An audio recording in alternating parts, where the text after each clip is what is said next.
मैं सविता स्वागत करती हूँ आपका फोर्ब्स एजुकेशन के ऑनलाइन प्लेटफॉर्म पर। फ्रेंड्स, आज हम जो अपनी वीडियो लेकर आए हैं इसमें आपको बताएंगे कि किस तरह से आप सीटेट में 130 प्लस का स्कोर कर सकते हैं। जी हाँ फ्रेंड्स, 130 प्लस स्कोर कर सकते हैं आप सीटेट में।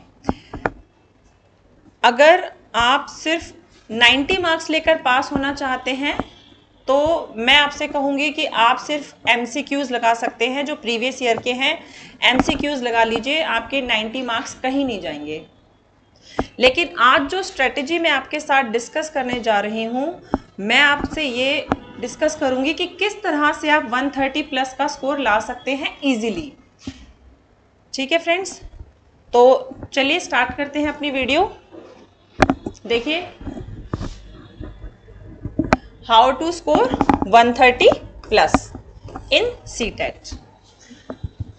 फोर्ब्स एजुकेशनल जो इंस्टीट्यूशन है वहाँ पर आप ज्वाइन कर सकते हैं हमारे कोर्सेज। सीटेट के लिए ऑनलाइन ऑफलाइन दोनों क्लासेस चल रही हैं और मोबाइल नंबर है 8448178267।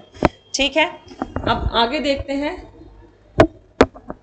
देखिए, मोस्ट इम्पॉर्टेंट जो आपके लिए रहेगा वो रहेंगे प्रीवियस ईयर क्वेश्चंस।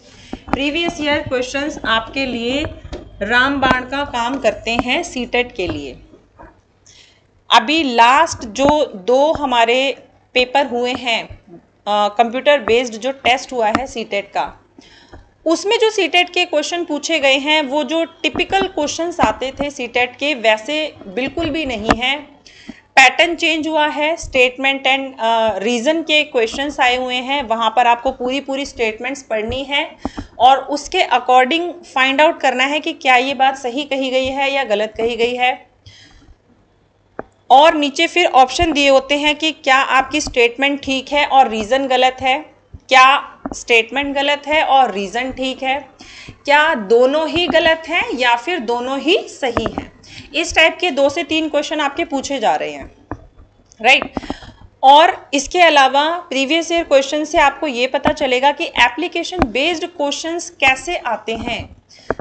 ठीक है, पुराने क्वेश्चंस भी आप करें, जो पिछले क्वेश्चंस आए हुए हैं उनसे आपका थोड़ा जो थ्योरी है वो कंसेप्ट क्लियर होगा थ्योरी के बारे में।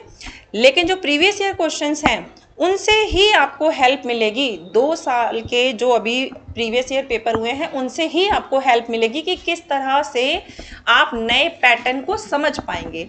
ठीक है फ्रेंड्स, तो प्रीवियस ईयर क्वेश्चन करने तो बहुत ज़रूरी हैं, चाहे आपको 90 पर पास होने लायक नंबर चाहिए या आपको 130 तक पहुंचना है। लेकिन 130 तक पहुंचने के लिए एक्स्ट्रा एफर्ट तो करने ही होंगे, मेहनत तो करनी ही होगी, बिना उसके अच्छे नंबर कैसे आएंगे। तो इसके लिए क्या करना है आपको, स्टेप्स टू फॉलो, यानी कि आपको स्टेप बाय स्टेप अपनी लर्निंग को गाइड करना होगा। ठीक है, स्टेप बाय स्टेप आपको किस तरह से चलना है वो आज हम समझ रहे हैं। तो सबसे पहले तो ये समझ लें कि जब आप प्रीवियस ईयर क्वेश्चन लगाएंगे तो वहाँ से आपको टॉपिक मिलेगा कि आपको किस टॉपिक के ऊपर अच्छे से पढ़ना है। यानी कि आपने, जब मैं CDP की बात करूँ तो CDP में 30 क्वेश्चंस आपको मिलते हैं। ठीक है, 30 क्वेश्चन में से पहले तो ये देखें कि मैक्सिमम क्वेश्चंस किसके पूछे जा रहे हैं। थोड़ा सा पेपर का एनालिसिस करना होगा। ठीक है, पेपर का जब एनालाइज करेंगे तो आप फाइंड आउट कर पाएंगे कि प्याजे और वाइगोत्स्की से क्वेश्चन ज़्यादा आ रहे हैं। 5 से 6 क्वेश्चन, हो सकता है 7 क्वेश्चन भी आ जाए। तो यानी कि ये 2 थ्योरीज तो आपके टिप्स पे आपको होनी चाहिए। हमने ये फाइंड आउट कर लिया प्रीवियस ईयर क्वेश्चन से कि हमें किसकी थ्योरी बहुत अच्छे से करनी है। ठीक है, तो यानी कि प्रीवियस ईयर क्वेश्चन सबसे पहले, उसके बाद थ्योरी। ठीक है, थ्योरी अच्छे से पढ़ लेंगे, आप अच्छे से याद करेंगे, जो जो स्टेजेस दी गई हैं उनके अंदर की सब स्टेजेस कौन सी हैं, क्या क्या कहा गया है, वो थ्योरी से आप समझ पाएंगे। और कंसेप्ट क्लियर करने बहुत ज़रूरी हैं। जीन पियाजे के बारे में पढ़ तो लेते हैं, वाइगोत्स्की के बारे में पढ़ तो लेते हैं, लेकिन जो बेसिक आइडिया है इनकी थ्योरीज के पीछे, कई बार वो नहीं समझ पाते हैं स्टूडेंट्स। केवल थ्योरी को याद कर लेने भर से या रट लेने से या हमें मैम इसका आंसर पता है ये होगा, ऐसा करने से आपके कंसेप्ट में क्लैरिटी नहीं आती है। कंसेप्ट में क्लैरिटी कहने का मतलब है कि जो वाइगोत्स्की और पियाजे की थ्योरीज हैं ये किस पर बेस्ड है, तो ये कंस्ट्रक्टिविज्म पर बेस्ड है। दूसरी चीज़, हम इसे फॉलो क्यों कर रहे हैं, हम इतनी इम्पोर्टेंस दे ही क्यों रहे हैं पियाजे और वाइगोत्स्की को, ये जानना ज़रूरी है। सीटेट का पेपर दे रहे हैं, एजुकेशन के लिए बहुत इम्पॉर्टेंट पेपर माना जाता है, एजुकेशन लाइन में जाने के लिए, टीचर बनने के लिए। ये जानना, ये समझना बहुत ज़रूरी है कि सीटेट का पेपर इन जो दो साइकोलॉजिस्ट हैं हमारे, इन्हीं के ऊपर क्यों बेस्ड है। एनसीएफ हमारा कंस्ट्रक्टिविज्म के ऊपर क्यों बेस्ड है। ये बेस होती हैं चीज़ें जो कंसेप्ट बनाने में आपको हेल्प करती हैं, ठीक है। यानी कि कंसेप्ट आपको क्लैरिटी होनी बहुत ज़रूरी है कि जो भी टॉपिक पढ़ रहे हैं वो एजुकेशन सिस्टम का पार्ट हैं। वो सिर्फ किताबों में लिखी गई चीज़ें नहीं हैं, वो सिर्फ थ्योरीज नहीं हैं, बल्कि आपकी एजुकेशन में उसकी रिक्वायरमेंट है। हम उसे फॉलो करते हैं, वो जो रूल्स रेगुलेशन है, वो जो थ्योरीज हैं, हमें वो अपने एजुकेशन सिस्टम में फॉलो करनी होती हैं, है ना। इंक्लूसिव एजुकेशन का जो टॉपिक है, मान के चलिए,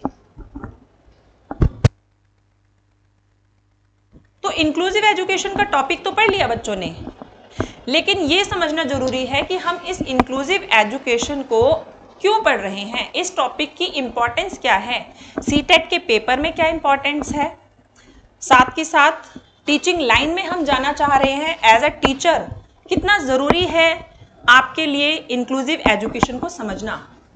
और जब आप एजुकेशन सिस्टम के एक पार्ट बन जाएंगे, गवर्नमेंट जॉब आपकी लगती है, बहुत ही अच्छा है। अगर प्राइवेट जॉब में भी आप जाते हैं तो अलग अलग टाइप के बच्चे आपको मिलते हैं, तो वहाँ पर आप इन थ्योरीज को कैसे अप्लाई करेंगे, एज ए टीचर आपका बिहेवियर कैसे मॉडिफाई होगा, आपका क्या दृष्टिकोण रहेगा बच्चों के प्रति या उनकी जो पढ़ाई है उसके प्रति। एक टीचर होने के नाते बच्चे का डेवलपमेंट जो है वो टीचर की रिस्पॉन्सिबिलिटी होती है। क्लास में बैठे अगर 10 बच्चे हैं, चाहे 50 बच्चे हैं, चाहे 100 बच्चे हैं, उन सभी की रिस्पॉन्सिबिलिटी टीचर के ऊपर होती है। उस रिस्पॉन्सिबिलिटी को आप कैसे फुलफिल कर पाएंगे, आप अपने टीचिंग प्रोफेशन को कैसे जस्टिफाई कर पाएंगे, तो उसके लिए ये थ्योरीज की प्रैक्टिकल नॉलेज होना बहुत ज़रूरी है, ठीक है। प्रैक्टिकल नॉलेज यानी कि प्रैक्टिकल तरीके से समझना बहुत ज़रूरी है कि आप इन थ्योरीज को अप्लाई कैसे करेंगे, इंडिविजुअल डिफरेंस को आप क्लासरूम में कैसे अप्लाई करते हैं, कैसे हर बच्चे की नीड के अकॉर्डिंग आप अपनी स्ट्रैटेजीज को चेंज कर सकते हैं, ठीक है। तो ये समझना बहुत ज़रूरी है। अगर कंसेप्ट समझ लिया हर टॉपिक का, तो अच्छे से आप अपना पेपर अपना समझ कर दे पाएंगे। सीटेट के पेपर को अपना समझना है ना। जैसे अपने घर की हर चीज़ आपको पता होती है ना, कहाँ पे क्या रखा हुआ है, क्या चल रहा है, ऐसे ही सीटेट के पेपर में आपको पता होना चाहिए कि कौन कौन सी थ्योरीज पढ़नी है, क्यों पढ़नी है, और इनकी इम्प्लीकेशंस क्या है, सिग्निफिकेंस क्या है एजुकेशन सिस्टम में या फिर टीचिंग लाइन में, ठीक है ना। दूसरी बात यह है कि एनसीईआरटी की बुक्स को फॉलो ज़रूर करना है। एनसीईआरटी की बुक आपके किस में हेल्प करेंगी, पेपर 1 में, ठीक है। एनसीईआरटी की जो बुक्स हैं पेपर 1 में आपको ईवीएस हो गया एंड मैथ्स हो गया। मैथ्स आपको मिलेगी 1st to 5th की, और ईवीएस आपको मिलती है 3rd to 5th क्लास तक, ठीक है। तो ज़रूर देख लेनी है बुक्स। हालांकि थोड़ा सा पैटर्न चेंज हो गया है ना।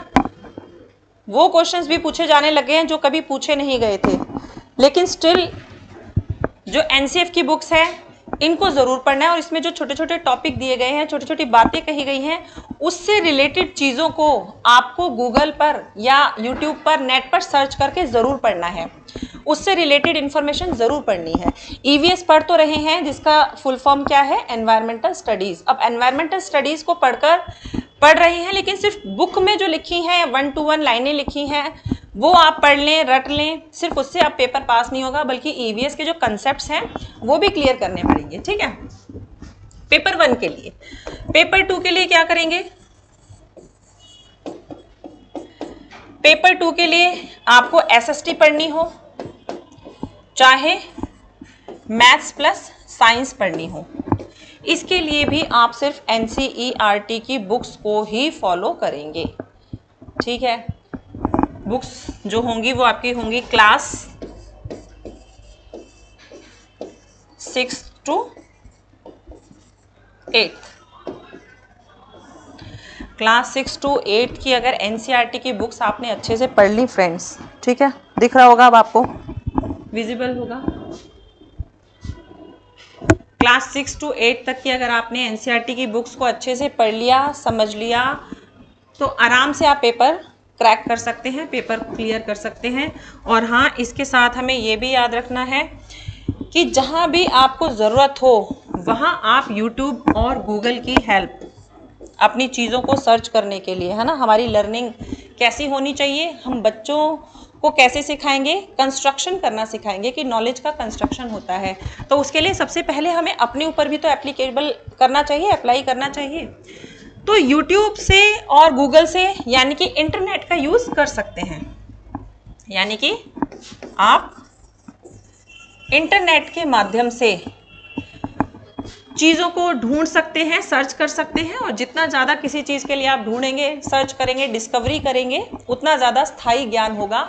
स्वयं से करेंगे तो बहुत ही स्थायी, लंबे टाइम तक चीज़ें आपके माइंड में सेट रहेंगी, याद रहेंगी।